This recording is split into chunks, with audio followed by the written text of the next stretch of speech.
The message came through at 3:12 a.m. It was a single line, barely readable through the dirt-caked glass of a cracked phone screen. "Help! I'm alive. Under them." No one believed it at first. The signal had pinged from a quiet rural home in Georgia where nothing ever happened. Just a smiling family and a white picket fence. 2 days earlier, Layla Harper had been reported missing. Her adoptive parents said she'd run off during the night, likely in a state of distress. They were calm, collected, cooperative. The local police marked it as probable runaway. But one officer noticed something strange. The backyard flower bed looked freshly turned, too fresh. When asked, the father chuckled and said they'd been planting lilies for spring. At the same time, her poetry teacher, Mr. Gaines, received that text. He hadn't heard from Layla since Monday. She was quiet but brilliant, always scribbling verses in the back of class, often with bruises she claimed were from falling. Something never sat right with him. Now he held his phone, reading those words over and over. Across town, Officer Naomi Brooks checked the signal coordinates again. She zoomed in. Same address. She tightened her grip on the steering wheel. At that exact moment, Layla's phone vibrated again, this time sending out its final location. And beneath a thin layer of soil, in total darkness, Layla waited, her breath slowing, her fingers bleeding, but her mind alive with one final poem she hadn't finished. She wasn't ready to die. She had something left to say. Layla Harper had always been the quiet one.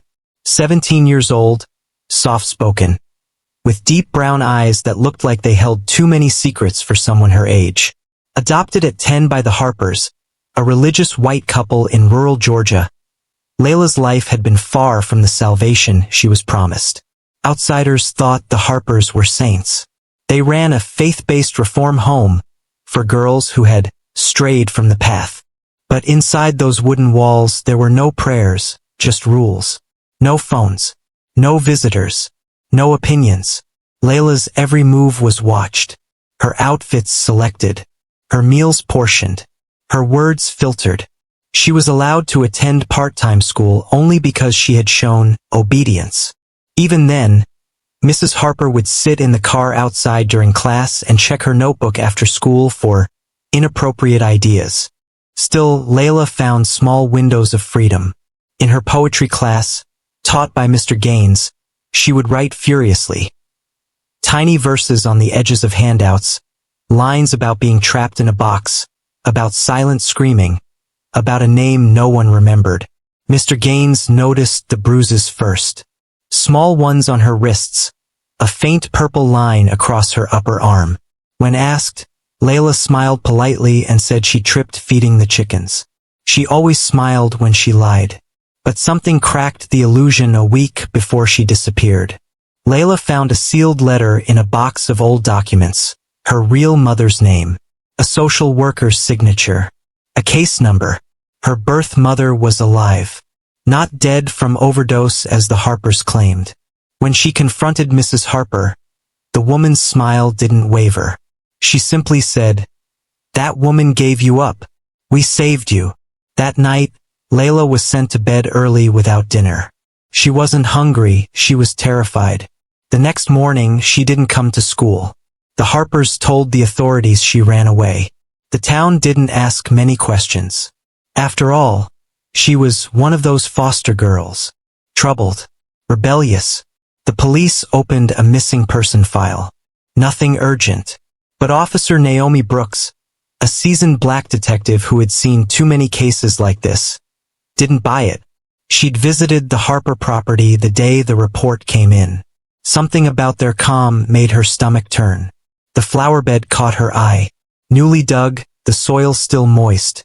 When she crouched beside it, Mrs. Harper had laughed lightly and said, "Spring lilies. We've been waiting for the frost to pass." Naomi smiled back, nodded, but took a mental note. Later that day, she requested a background check. Foster licenses, disciplinary history, but the file came back incomplete. Records sealed, flagged as private religious institution. Meanwhile, Mr. Gaines paced in his classroom, Layla's absence gnawing at him. He had seen the way she flinched when someone raised a voice. The way she never took home her poems. He hadn't received a text from her in 2 days. Until now. One line. Please help. I'm under. They lied. At first, he thought it was a prank. But when he called the number, it went straight to voicemail. A chill settled in his bones. He called the precinct. Asked for Naomi Brooks. Within minutes, she had traced the last signal. It matched the Harper's backyard. And this time, she wasn't coming back with small talk. She was coming with purpose. Detective Naomi Brooks didn't wait for protocol. She arrived at the Harper property alone. Late evening, headlights slicing through the fog rolling over the gravel driveway.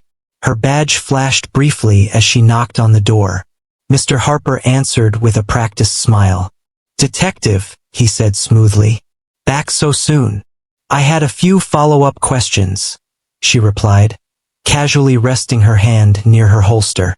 "About Layla." "Of course." He nodded, stepping aside. "Come in." The house was spotless.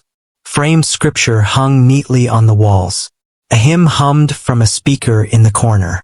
Mrs. Harper stood in the kitchen, drying dishes with a serene expression. "We're still praying she comes home," she said softly. "She's troubled, you know.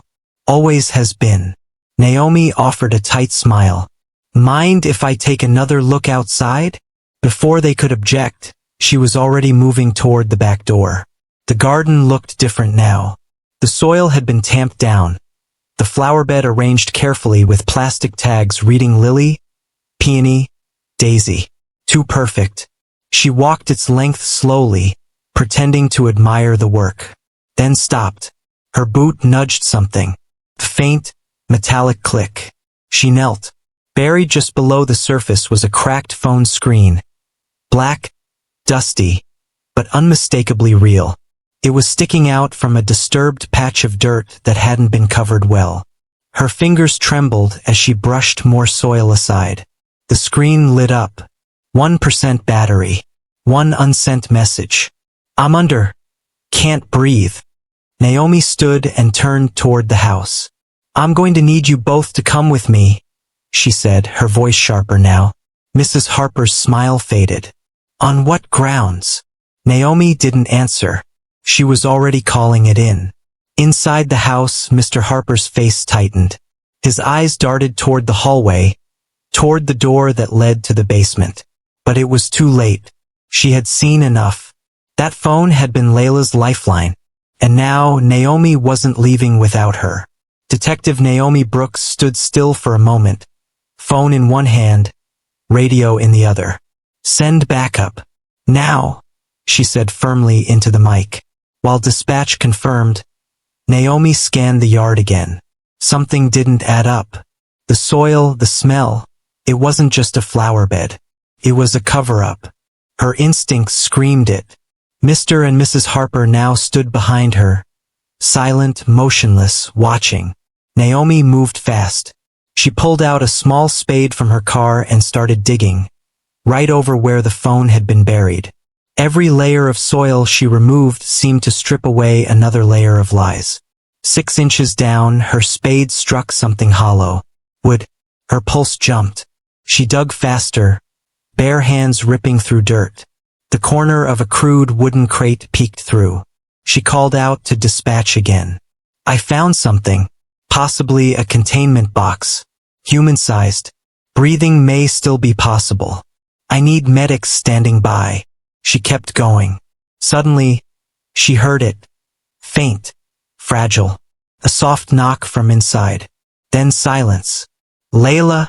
Naomi whispered, heart pounding. "Can you hear me?" Another knock.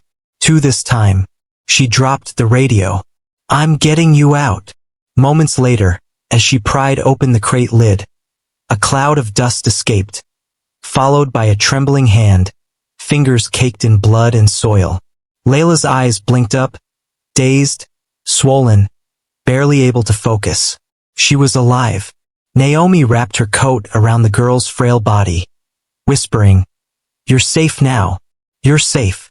As paramedics arrived and rushed Layla to the hospital, Naomi turned back toward the Harpers. They hadn't moved, but their story had. Inside the crate next to Layla, officers found something else, a second phone. On it were texts time-stamped and scheduled to send every 12 hours. Some were GPS pins. Others were names, codes, hidden cries for help. Layla hadn't just survived. She'd planned to be found. The hospital room was quiet except for the steady rhythm of Layla's heart monitor. Her breathing was shallow, her eyes half closed, but she was conscious. Detective Naomi Brooks sat by her side, holding her hand. "Can you talk?" Naomi asked softly. Layla blinked once, then slowly nodded. Her voice came out cracked but clear. "There are others." Naomi leaned in. "Others?" Layla struggled to sit up. "I left their names. In the messages. In the other phone." Naomi's mind raced. She'd seen the texts briefly, initials, partial addresses, dates. At the time, she thought they were garbled from stress. Now she realized it was a code. "They're not who they say they are," Layla whispered. "They take girls, then say they ran away." Naomi stood up and immediately called her team. Within hours, forensic units returned to the Harper property and searched every structure, barns, storage sheds, even a sealed root cellar. Beneath the barn floor, they uncovered a second box, this one not a rescue mission.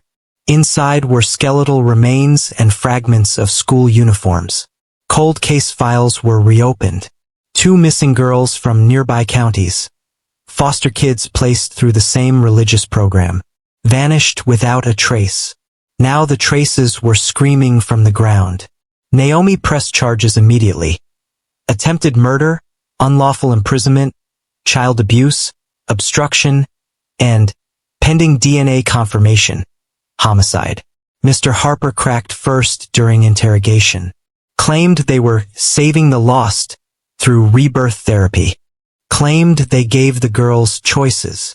But the girls were never seen again. Mrs. Harper said nothing. She simply folded her hands and prayed aloud. Layla's courage became the centerpiece of the case. Her poetry, recovered from her classroom, was presented in court. Raw lines about fear, silence, and survival. The judge allowed them as evidence. Mr. Gaines testified, voice shaking, how she once read a poem aloud that ended, "If I vanish, find the dirt.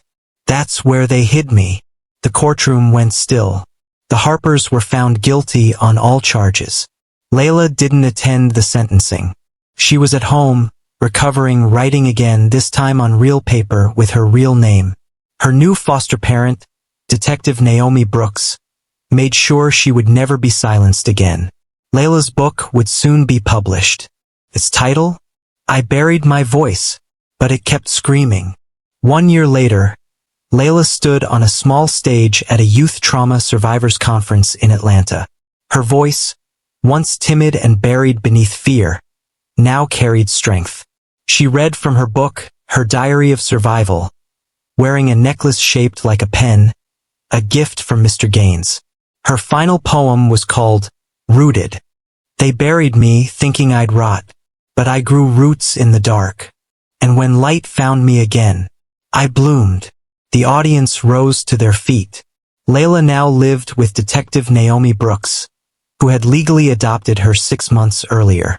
Together, they ran a small foundation that helped expose abusive foster programs. Layla's story wasn't just one of survival. It was a rallying cry. The Harpers were sentenced to life without parole. But Layla never spoke of them again. Not because she was afraid, but because they no longer mattered. What mattered were the girls still unheard, still missing, still waiting for someone to believe a whisper in the dark. That night, before bed, Layla placed her hand over a small patch of garden soil outside her window, not out of fear but as a promise. She was no longer the girl they tried to bury. She was the voice they couldn't silence. If you received a message like Layla's, would you believe it? Would you risk everything to find the truth buried beneath someone's lies? Tell us in the comments below.